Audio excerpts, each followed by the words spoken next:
Hi, how are you? My name is Pete, and in this video I'm going to show you how to tame Shastasaurus as well as what kind of abilities does it have. So there's few things you need before you attempt to tame Shastasaurus. First of all, you need at least one Ichthyosaurus. The best in my opinion is two of them. I will get back to it later why. On top of it, you're gonna need scuba tank, although it's not actually necessary. You can technically do it without scuba tank. You don't spend that much time underwater. However, just for the peace of mind, it's probably best if you did use scuba tank. Now you're definitely gonna need scuba flippers. They're absolutely necessary, otherwise you won't be able to do that little mini game. Now you don't really need a level. As you can see, my character here is level 9 and I had no problems taming it. So if you're in a tribe or something and you have access to all that equipment, you can totally go and tame one yourself. Now you're also gonna need sickle, which is absolutely necessary. Doesn't have to be any fancy sickle, it could be just normal primitive sickle. And of course you're gonna need the spyglass. I'm using the awesome spyglass mod, however you can use the normal spyglass,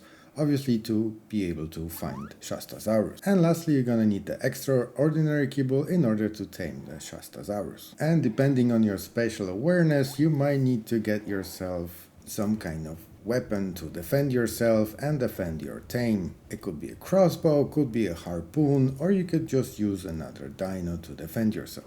Now you can find them anywhere in the water on the center map. Now obviously they need deep enough water, however you can pretty much find them anywhere. Now the footage you see on the screen now is recorded on a standard settings on the single player. So as you can see, thanks to awesome spyglass mode here, the level 120 Shastasaurus will require you to have minimum 21 extraordinary kibble. However, if you want to try to tame it with something else, as you can see, the next best thing is raw prime fish meat, and you're gonna need around 139 of those. So I definitely recommend you to just use the kibble. So once you find the Shastasaurus that you want to tame, all you gotta do is just swim up to it with your dolphin, and pretty quickly you will get interested in your dolphin. So then you have two options. You can either pull him away wherever you want, he will just follow your dolphin. So if there's a lot of sharks nearby or something like that, you can just pull him out of the danger.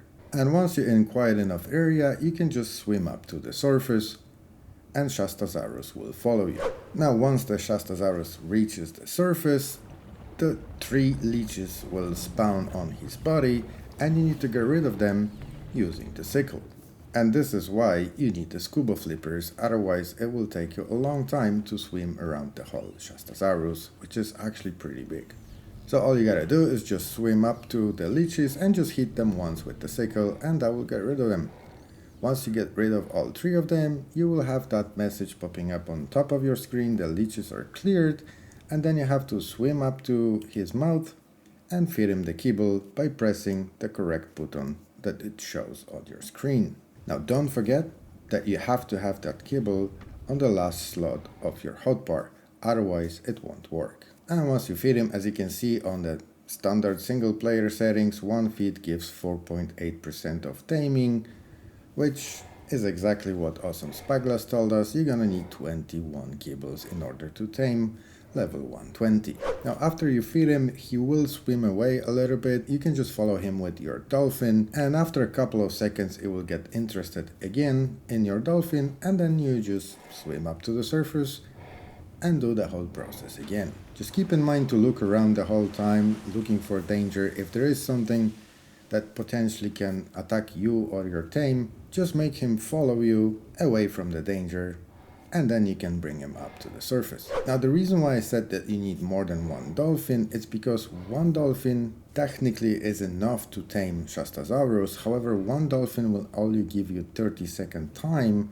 to get rid of all 3 leeches, which sometimes cannot be enough. However, each additional dolphin gives you another 30 seconds. Now that's capped at 3 dolphins, so the maximum time you can have is with 3 dolphins, you're gonna have 90 seconds, and with 2 dolphins like I'm using here, you're gonna have 60 seconds, which combined with you using the flippers, it should be plenty enough time for you to get rid of all 3 leeches. So when you're using more than 1 dolphin, I recommend that the main dolphin will be on follow you, and the second dolphin will follow the first dolphin That way you don't get confused and they won't get in your way. Also, don't worry about hitting Shastasaurus with the sickle.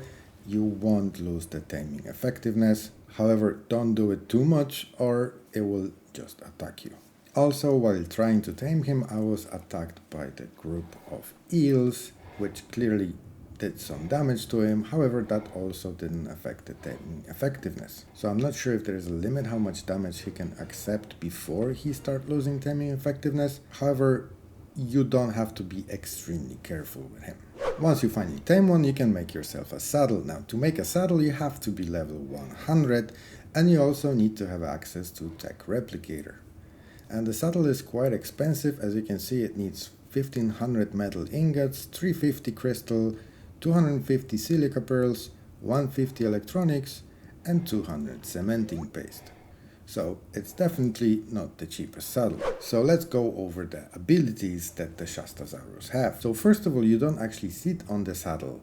You are inside of it. As you can see here, it looks like it's carrying the big submarine underneath it. Now the good news about that is that you actually don't need scuba tank in order to ride Shastasaurus, because you're technically inside that little submarine.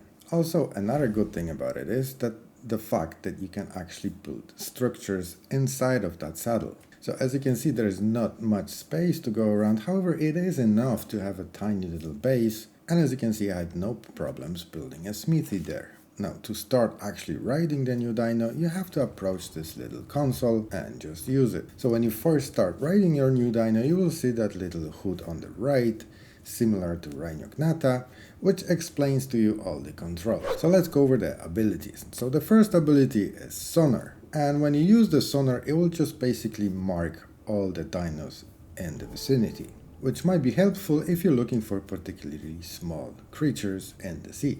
Now the next ability is Flashbang, and the Flashbang will stun the targets within 50 meters for about 6 to 10 seconds depending on the weight of the targeted dino. Now the next ability is Pulse, and Pulse will knock back all the creatures within 35 meters radius. However, it will also cause them to aggro on you, so keep that in mind. However, it is one of the best defensive skills. Now, the next ability is Torpedoes. Now, Torpedoes actually require you to have rocket-propelled grenades in the dino's inventory, otherwise it won't work. And it works exactly how you would expect it to work. You just aim and shoot at the target. However, I do recommend to do it from the first person perspective, just like you see me doing it here, because aiming from the third person view, it's a little bit funky. And the last ability is actually very useful, and it's a periscope. Now the periscope is especially useful when you don't use any mods or you don't use any spyglass mods like Awesome Spyglass, and you want to have access to all the information about targeted dino. As you can see here, it gives you all the information about its stats and how many points the dino has in each of the stats. So it basically works exactly the same way as Tech Binoculars, which you unlock after defeating the Alpha Overseer on the island. Now I hope you find this video useful. If you did, please leave a like and consider subscribing, and I'll see you in the next one. Thank you.